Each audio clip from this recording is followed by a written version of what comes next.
नमस्कार दर्शकों, आप सभी को बसंत पंचमी की हार्दिक शुभकामनाएं।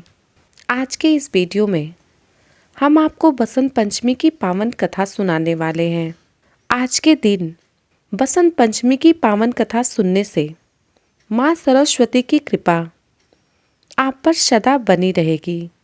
तो आइए सुनते हैं बसंत पंचमी की पावन कथा। बसंत पंचमी व्रत कथा। पौराणिक कथा के अनुसार सृष्टि के आरंभ में जब भगवान श्री ब्रह्मा जी ने जीवों की रचना की और खास तौर पर मनुष्यों की रचना की, लेकिन उस समय भगवान श्री ब्रह्मा जी अपने ही रचना से असंतुष्ट थे, क्योंकि उन्हें लगा कि सृष्टि की रचना में कुछ तो कमी रह गई है, जिसके कारण पृथ्वी पर चारों तरफ मौन ही मौन छाया रहता है। उसके बाद ब्रह्मा जी ने इस समस्या के निवारण के लिए अपने कमंडल में से जल लेकर अपनी अंजलि में भरा और फिर संकल्प स्वरूप उस जल को छिड़क कर भगवान श्री हरि जी की स्तुति की। तब ब्रह्मा जी की स्तुति के कारण भगवान श्री हरि विष्णु उनके समक्ष प्रकट हो गए। तब ब्रह्मा जी ने भगवान से हरि विष्णु से प्रार्थना की और कहा कि हे प्रभु, मैंने तो सृष्टि की रचना कर दी है, लेकिन पृथ्वी पर चारों तरफ मौन ही मौन छाया है। इसके लिए आप ही बताइए कि मुझे क्या करना चाहिए। तब भगवान श्री हरि विष्णु ब्रह्मा जी के इस समस्या को जानकर भगवान श्री हरि विष्णु जी ने आदि शक्ति माँ दुर्गा का आवाहन किया, जिसके बाद आदि शक्ति माँ दुर्गा उसी क्षण वहां प्रकट हुई। तब भगवान श्री हरि विष्णु और श्री ब्रह्मा जी ने उनसे इस समस्या को दूर करने के लिए माँ दुर्गा से निवेदन किया।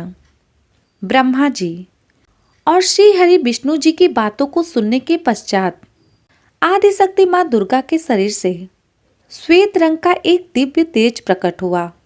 फिर वह दिव्य तेज एक नारी के रूप में परिवर्तित हो गया और यह स्वरूप एक चतुर्भुजी सुंदर स्त्री का था।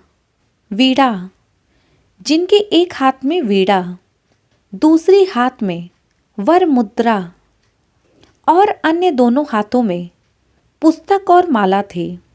आदि शक्ति माँ दुर्गा के शरीर से उत्पन्न होने के कारण उस देवी ने वीणा का मधुर वादन किया, जिससे संसार के सभी जीव जंतुओं को वाणी प्राप्त हो गई, यानी कि पृथ्वी पर सभी जीव जंतुओं को आवाज प्राप्त हो गई। जलधारा में कोलाहल व्याप्त हो गया। हवा के चलने से सरसराहट की आवाज आने लगी। इसी तरह समस्त पृथ्वी पर रहने वाले जीव जंतुओं को और अन्य चीजों को ध्वनि प्राप्त हो गई। इस प्रकार उस देवी को ब्रह्मा जी ने उन्हें सुरु और वाणी की देवी सरस्वती कहा। माँ सरस्वती विद्या और बुद्धि प्रदान करती हैं, क्योंकि बसंत पंचमी के दिन वह प्रकट हुई हैं। इसलिए बसंत पंचमी के दिन ही इनका जन्म दिवस मनाया जाता है। इस दिन माँ सरस्वती की विधि विधान से पूजा की जाती है और इनसे विद्या और बुद्धि का आशीर्वाद प्राप्त किया जाता है। बोलो सरस्वती माता की जय। यह थी बसंत पंचमी की पावन कथा। बसंत पंचमी की यह पावन कथा आपको कैसी लगी, कमेंट करके बताएं। वीडियो पसंद आई हो तो वीडियो को लाइक करें, चैनल को सब्सक्राइब करें और बेल आइकन को प्रेस करें, ताकि जब भी इस चैनल पर नई वीडियो आए उसकी जानकारी आपको तुरंत हो जाए, ताकि इसी तरह की व्रत त्योहार की पावन कथा का आप श्रवण कर सकें। धन्यवाद।